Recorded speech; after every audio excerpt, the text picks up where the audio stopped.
Apa ancamannya kalau ulama lari dari tanggung jawabnya? Dan tanggung jawab ulama adalah menjawab pertanyaan-pertanyaan dari peradaban ini.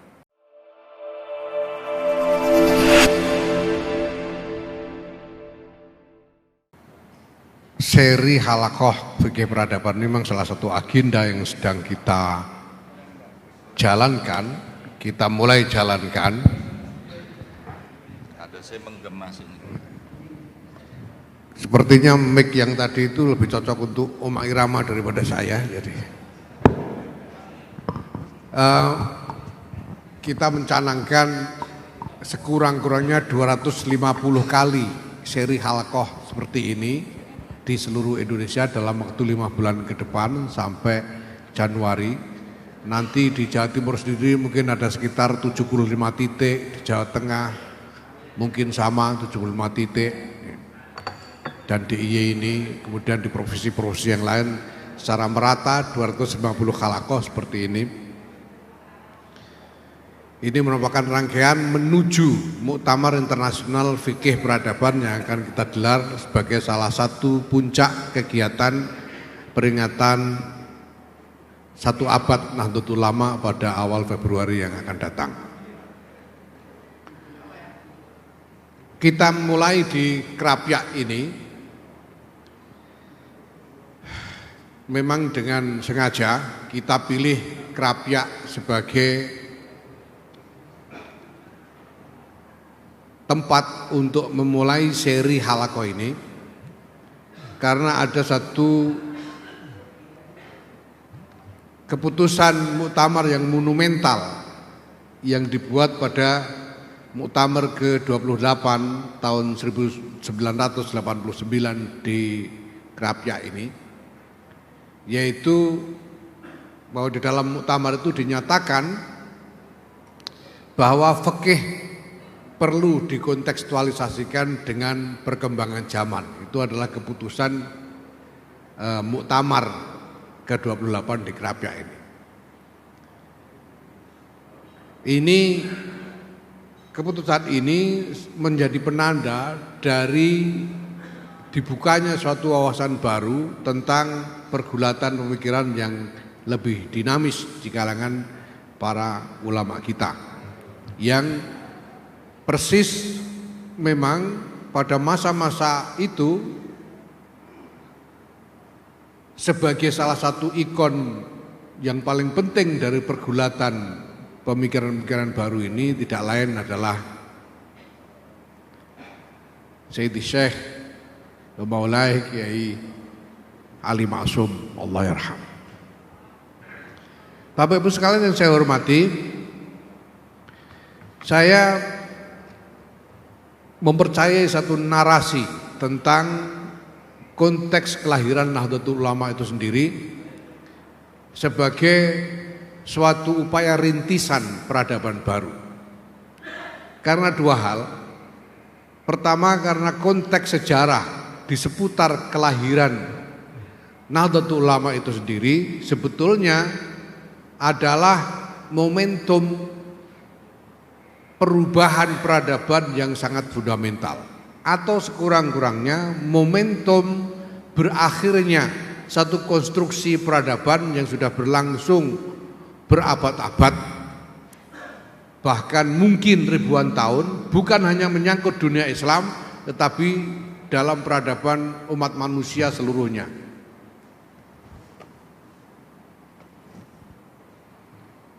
Nanti saya akan sampaikan lebih jauh tentang hal ini.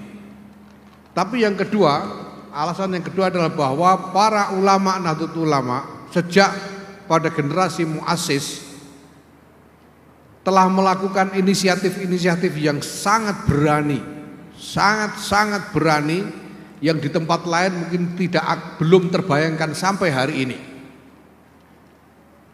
Sangat berani inisiatifnya dalam ukuran perspektif wacana syariah atau fikih. Misalnya adalah bahwa salah satu contoh saja, pada tahun 1938 di dalam muktamar di Menes, muktamar muktamar ini di Menes yang masih ditunggu oleh para muassis. Masih ada Hadratus Syekh Kiai Muhammad Hasyim Asy'ari, Kiai Abdul Wahab Abdullah, Kiai Bisri Suri dan para muassis yang lain. Di Menes itu diizinkan oleh muktamar naik ke panggung dan berpidato 2 orang nyai, yaitu Nyai Juwaisih dan Nyai Siti Saroh. Nyai Siti Saroh naik ke panggung dan berpidato 1938, berpidato di depan kiai-kiai yang laki-laki semua itu. Padahal kita tahu bahwa ya dalam wacana kita suara perempuan itu aurat. Tapi kiai-kiai mengizinkan 2 orang nyai untuk berpidato dan artikulasi juga luar biasa karena pidato 2 orang nyai itu menuntut kesetaraan hak bagi perempuan-perempuan Nahdlatul Ulama untuk mendapatkan pendidikan. 1938 Masehi. Ini hampir 90 tahun yang lalu. Dan hal ini tidak terbayangkan di dunia Islam yang lain sampai hari ini. Tidak terbayangkan sama sekali. Dan sejak Muktamar Menes itu, dari muktamar ke muktamar selalu dibuatkan forum khusus yang disebut rapat khusus muslimat. Sampai kemudian pada tahun 1946 dibentuklah badan otonom yang disebut Muslimat Nahdlatul Ulama. Yang ini memungkinkan kemudian para nyai secara aktif bergerak di dalam masyarakat. Saya mendapat riwayat kakek saya itu dulu Kiai Bisri Mustafa terkenal sebagai mubalik. Tapi sebetulnya yang lebih dulu jadi mubalik itu nenek saya, yang sudah melakukan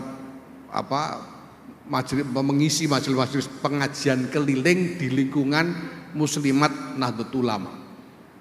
Kakek saya masih belum, yang ngertinya ngajar santri saja, belum mengisi pengajian-pengajian seperti itu. Tapi nenek saya sudah dalam kerangka kegiatan Muslimat Nahdlatul Ulama.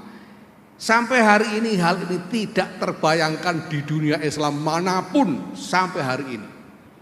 Dan ini adalah inisiatif dari para ulama Nahdlatul Ulama. Maka saya percaya bahwa sebetulnya ghirah atau semangat, spirit dari didirikannya Nahdlatul Ulama dan dijalankannya Nahdlatul Ulama sebagai gerakan adalah spirit untuk merintis pencarian model peradaban yang baru setelah runtuhnya peradaban, model peradaban yang lama. Bagaimana runtuhnya model peradaban yang lama itu? Dunia Islam selama kurang lebih 700 tahun sebelumnya, sejak abad ke-13 atau 14 sampai dengan awal abad ke-20, didominasi oleh konstruksi Turki Utsmani yang menguasai sebagian besar wilayah berpenduduk Muslim dari Maroko sampai ke Persia. Ada memang beberapa kerajaan-kerajaan kecil di Bukhara, di Asia Tengah, di Afrika Barat dan Tengah, dan di India Barat sampai Afghanistan. Ada Mughal di India Utara, ada beberapa kerajaan-kerajaan kecil yang lain. Tetapi yang dominan adalah Turki Utsmani. Nah, Turki Utsmani pada waktu itu praktis dianggap sebagai representasi dari peradaban Islam secara sistemik, sehingga menjadi rujukan bukan hanya dalam soal-soal politik, tetapi juga di dalam wawasan-wawasan keagamaan. Dalam banyak diskusi tentang masalah-masalah keagamaan, rujukan utamanya adalah apa yang menjadi mainstream, menjadi arus utama di kalangan para ulama dalam kerangka Turki Utsmani. Dan itu berlangsung sampai sekitar 700 tahun. Tapi kemudian terjadi Perang Dunia Pertama yang meletus pada tahun, sebetulnya sudah mulai ada prolog sejak tahun 1911, meletus pada 1914 dan berakhir pada 1918 dengan kekalahan Turki Utsmani. Turki Utsmani kalah, wilayah kekuasaannya kemudian diduduki oleh kekuatan-kekuatan pemenang, yaitu kerajaan-kerajaan Kristen Eropa, terutama Inggris dan Prancis. Kemudian atas fasilitas promosi dan dukungan dari Inggris lahir pada 1923 Al-Mamlakah Al-Arabiyah As-Saudiyah di Hijaz 1923. Kemudian 1924 Kemal Atatürk mendaulat dirinya sebagai presiden Republik Turki dan menyatakan dibubarkannya kerajaan Turki Utsmani untuk digantikan oleh Republik Turki. Ini kemudian disusul dengan Perang Dunia Kedua yang lebih besar skalanya, lebih berlipat ganda korbannya. Nah, Bapak Ibu sekalian yang saya hormati, pertama-tama bahwa runtuhnya Turki Utsmani ini menimbulkan hilangnya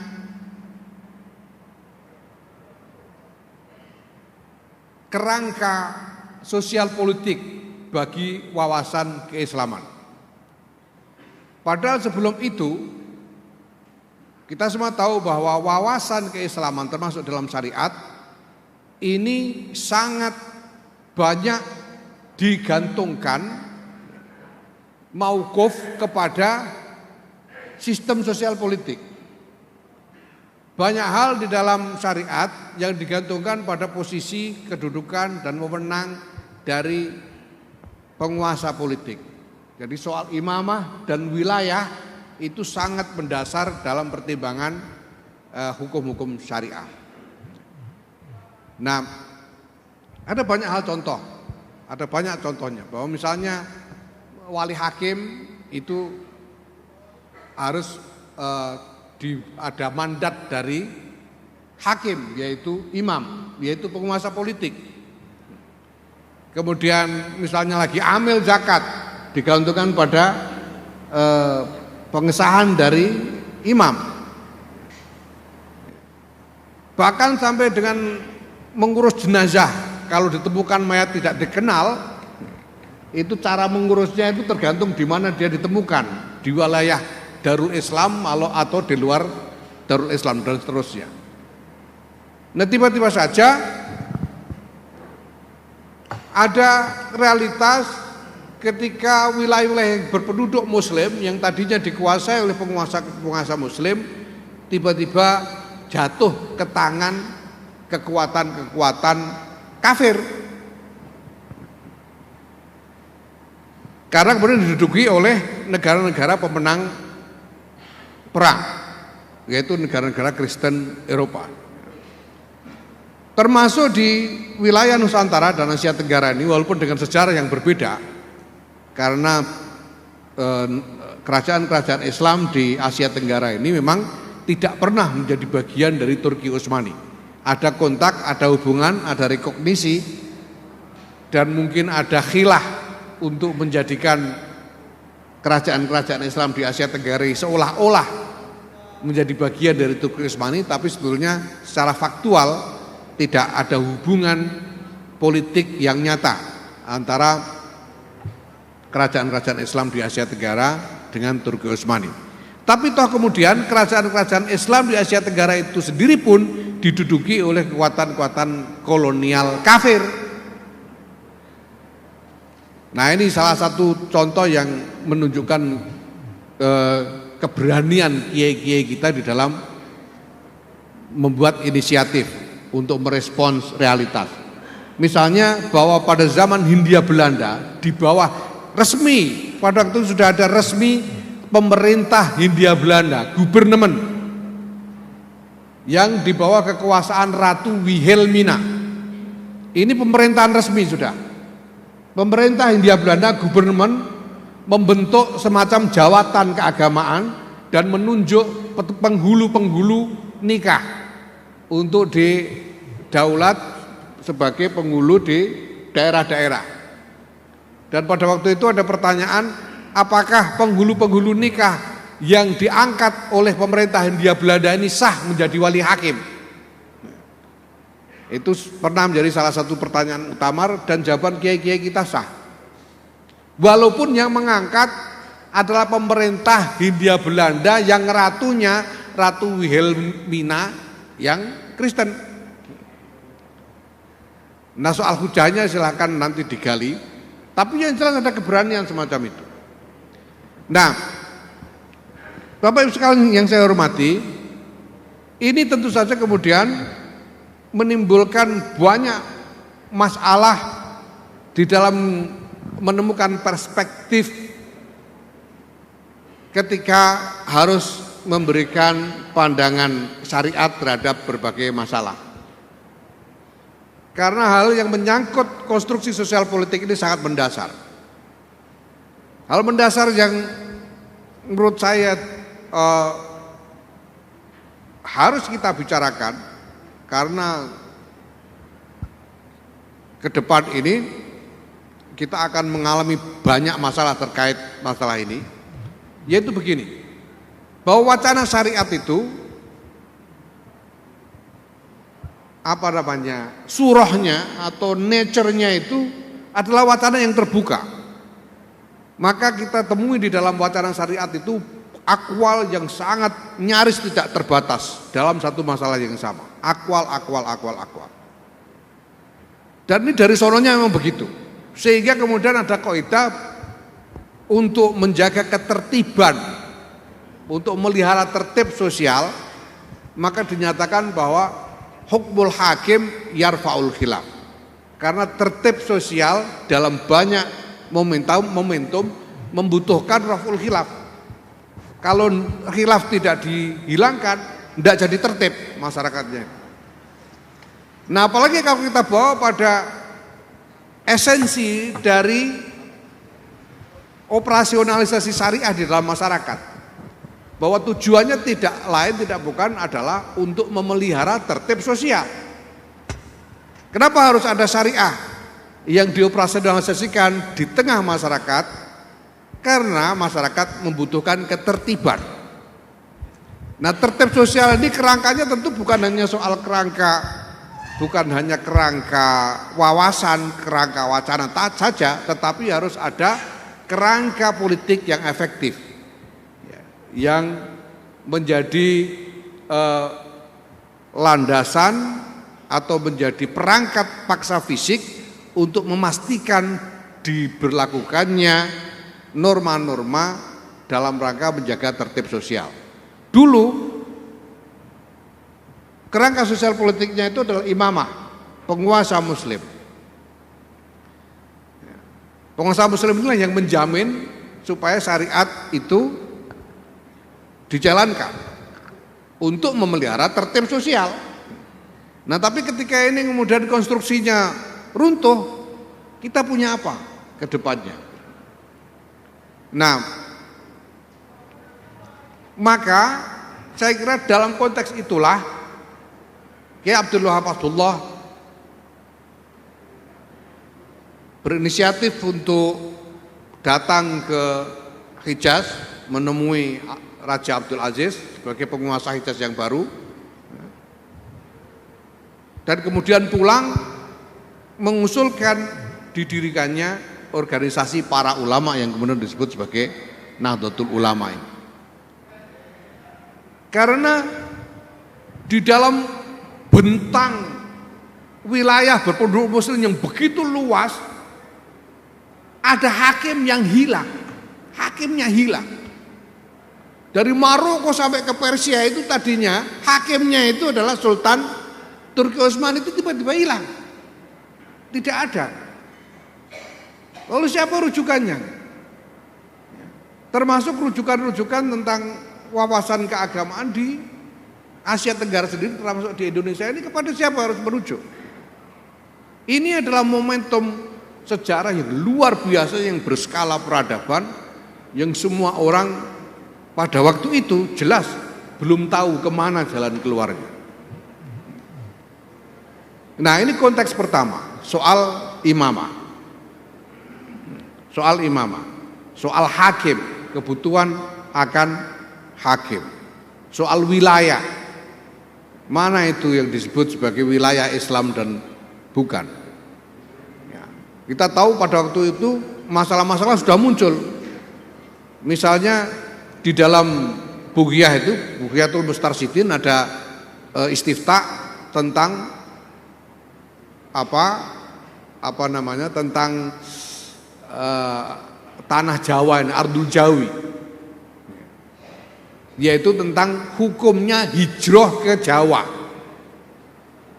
Karena pada waktu itu banyak orang-orang Quraisy dikejar-kejar oleh gerakan Wahabi yang mendirikan Saudi ini.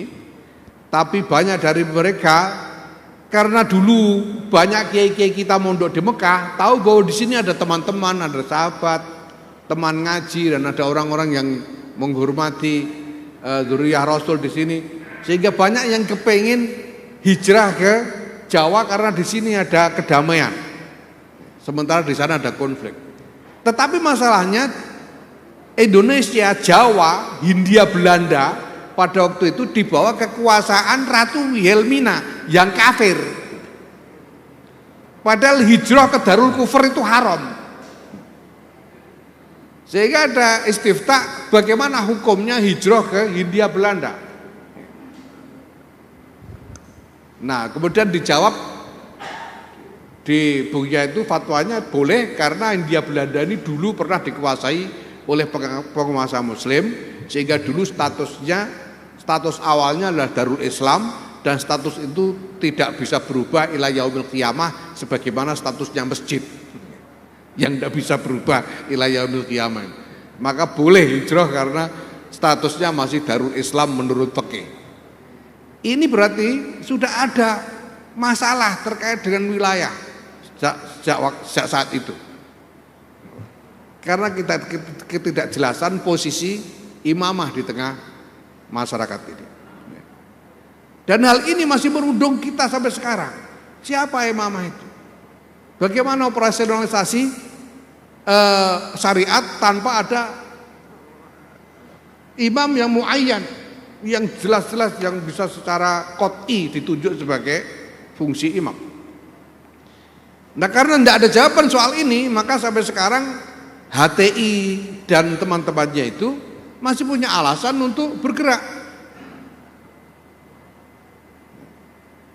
Sehingga artikulasi dari gerakan Hizbut Tahrir Internasional, mereka menyatakan bahwa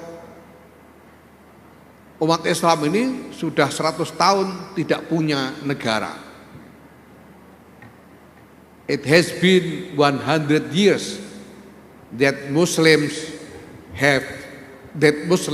are stateless. Stateless itu tidak punya negara. Paspornya orang Islam tidak jelas karena nggak ada negaranya menurut Hizbut Tahrir. Kenapa? Karena syariatnya belum menyediakan, wacana syariat belum menyediakan jawaban soal ini. Ini yang pertama. Nah, selanjutnya Bapak Ibu sekalian, kita tahu ada dua perang besar, perang dunia pertama dan perang dunia kedua. Perang dunia pertama itu perang yang kemudian membawa korban yang tidak pernah terjadi sebelumnya. Ada sekitar 20-an juta korban perang dunia pertama itu, baik militer maupun sipil. Ini belum pernah terjadi sebelumnya. Sebelumnya paling ya 1.000, 20.000 kira-kira gitu. Ini tiba-tiba ada perang dan korbannya 20-an juta.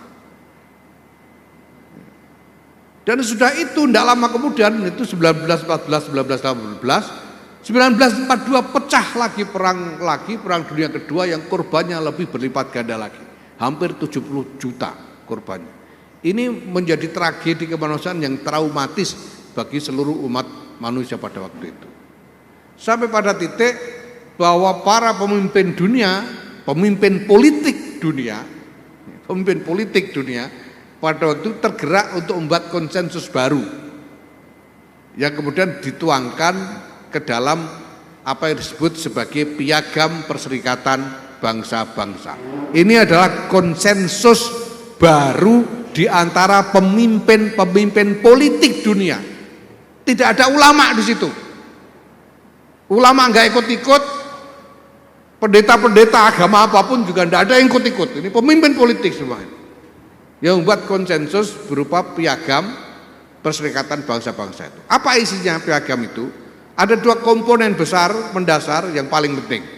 Yang pertama adalah kesepakatan tentang rejim perbatasan-perbatasan internasional, bahwa setiap negara mempunyai batas-batas kedaulatan yang definite, yang qat'i, yang harus dihormati oleh semua negara yang lain dan tidak boleh dilanggar. Sebelum piagam PBB itu, Bapak Ibu sekalian, tidak ada perbatasan. Tidak ada perbatasan. Di mana perbatasan Turki Utsmani? Tidak ada. Perbatasan Turki Utsmani adalah di tempat bertemunya tentara Turki Utsmani berhadapan-hadapan dengan tentara kerajaan Eropa di barat. Itu perbatasan Turki Utsmani. Di timur tidak jelas lagi. Karena di timur itu ada daerah tidak bertuan di Afghanistan pada waktu itu, dan sebelahnya lagi adalah kerajaan Islam yang lain yaitu Mughal. Dan sebelum itu ada kerajaan dinasti Safawi yang menguasai Persia dan sebagainya. Perbatasan sangat tidak jelas. Sehingga setiap negara itu bersaing dengan negara yang lain secara tanpa aturan di semua front. Kalau kebetulan berdampingan di darat, mereka perang darat. Dan pada zaman merkantilis, ketika negara-negara, khususnya negara-negara Eropa, ini rame-rame melakukan eksplorasi laut untuk mencari jalur perdagangan, mereka bertempur di laut. Namanya armada dagang Inggris, kalau ketemu armada Prancis, ya tempur di laut. Ketemu Belanda, tempur. Ketemu sama Portugis, tempur di mana-mana tanpa aturan sama sekali. Nah, Bapak Ibu sekalian, ini yang pertama, perbatasan. Bahwa setiap negara punya perbatasan dan tidak boleh dilanggar. Sebelumnya tidak ada. Yang kedua, komponen kedua adalah kesepakatan tentang hak asasi manusia universal. Universal, bahwa setiap manusia setara di hadapan yang lain tanpa perbedaan derajat dan martabat, terlepas dari perbedaan latar belakang apapun, baik etnik maupun agama. Ini juga baru, sangat baru. Sebelum itu perbudakan masih normal, penjajahan masih normal. Itu tahun piagam PBB itu 26 Juni 1945. 26 Juni 1945. Sebelum itu, ya kita masih jajahan Belanda. Dan bangsa pribumi Pesek ini warga negara kelas 3. Yang agak mending itu Bib Bilal sama Bib Ahmad itu. Asia Timur asing, ini kelas 2. Yang paling tinggi itu Eropa kulit putih. Ini Jawa-Jawa ini kelas 3 semua. Pribumi ini. Dulu seperti itu. Dan itu sama di tempat-tempat yang lain. Termasuk normal, misalnya selama ratusan tahun ada kategorisasi status kewarganegaraan berdasarkan agama, dan itu bukan khas Islam. Tidak khas Islam, sekali lagi. Di lingkungan wilayah Islam kita kenal ada kategori kafir dhimmi, di samping kafir harbi dan lain-lain. Kafir dhimmi itu siapa? Kafir dhimmi itu ya kafir yang mendapatkan jaminan keamanan dari penguasa Muslim. Tapi jelas martabat dan hak-haknya tidak sama dengan Muslim. Tetap saja dia warga negara kelas 2. Dan dia mendapat jaminan keamanan, tidak diganggu harta maupun darahnya selama taat kepada penguasa Muslim. Sehingga terjadi pada akhir abad ke-18 atau awal abad ke-19 ada ketegangan diplomatik yang yang memuncak antara Turki Utsmani dengan negara-negara Kristen Eropa, di mana negara-negara Kristen Eropa itu menuntut agar Turki Utsmani menghapus hukum zimmi dan memberikan kesetaraan hak dan martabat kepada orang-orang Kristen yang tinggal di wilayah Turki Utsmani. Turki Utsmani menolak karena fikihnya masih begitu. Turki Utsmani menolak sampai terjadi ketegangan diplomatik sebagian rupa sehingga ada pertempuran sporadis di Mediterania ini terkait ketegangan diplomatik ini. Nah, pada saat itu kemudian momentum itu dimanfaatkan oleh orang-orang Kristen Armenia. Orang-orang Armenia yang ngotot tidak mau masuk Islam. Mereka menyuarakan hak yang sama, menuntut kesetaraan hak, dihapuskannya hukum zimmi dan menuntut kesetaraan hak. Sebagaimana yang dituntut oleh musuh-musuhnya Turki Utsmani, yaitu kerajaan-kerajaan Kristen Eropa. Karena hal ini kemudian dihukumi bahwa orang-orang Kristen Armenia telah melanggar perjanjian dhimmah sehingga mereka kehilangan hak dhimmahnya. Maka ya kembali kepada hukum asal bahwa al-aslu fil kafir halal dam wal mal illa liman dahul aman minal imam. Maka dibantailah orang-orang Kristen Armenia itu oleh Turki Utsmani sampai sekitar 600-an ribu orang berhasil dihabiskan pada itu. Alhamdulillah. Nah, pada waktu itu ya memang fakihnya begitu. Kalau kreditannya itu halal apa enggak ya, halal pol gitu. Karena memang ya bagaimana? Pada waktu itu, tapi itu juga bukan khas Islam.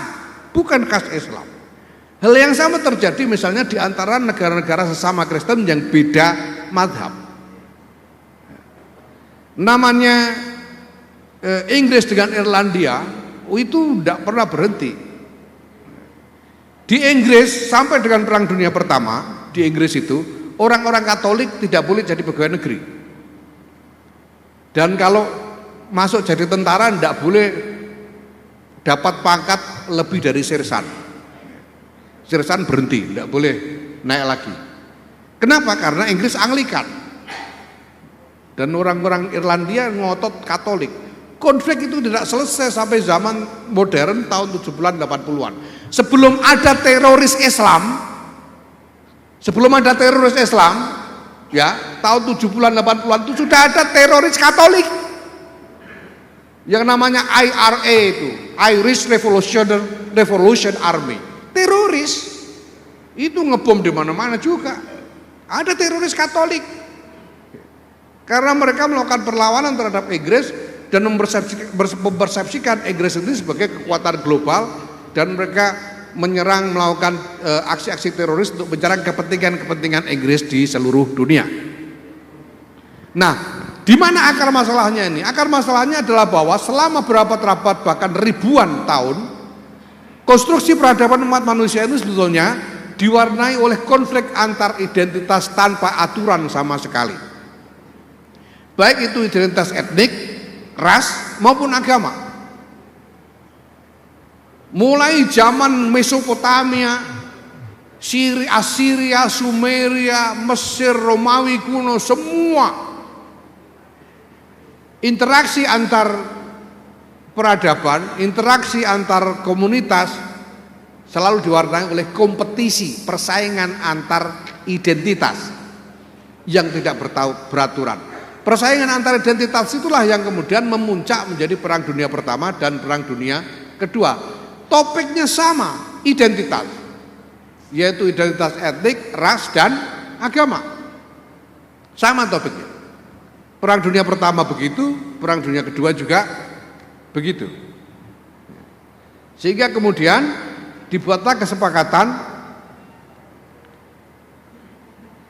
konsensus internasional berupa piagam PBB itu.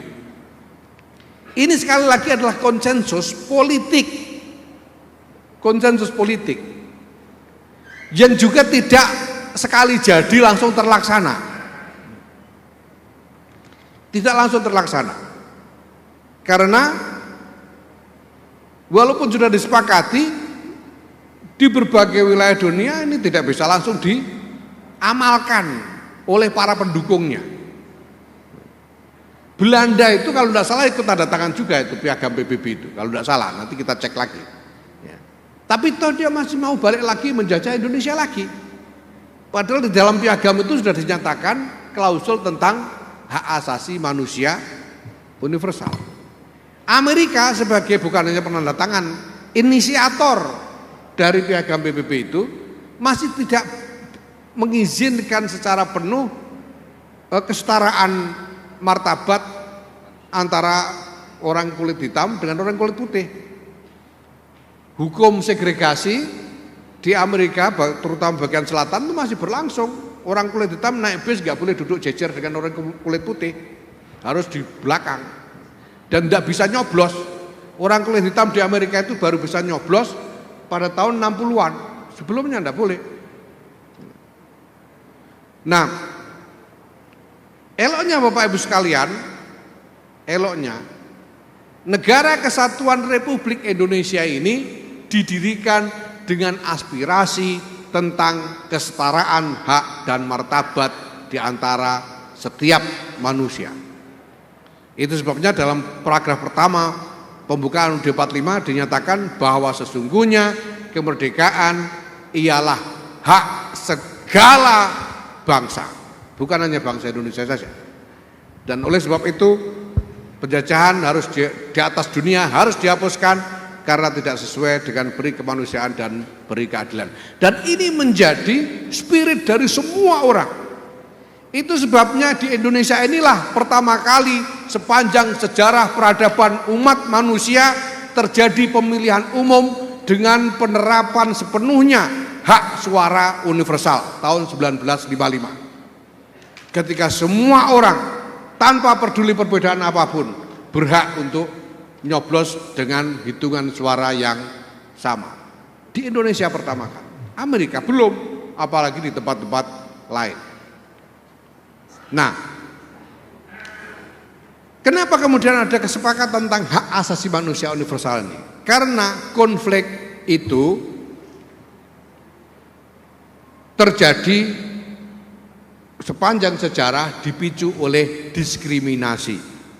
Di mana ada diskriminasi, di situ ditanam bibit konflik antar identitas. Nah, diskriminasi itu adalah diskriminasi antar identitas. Maka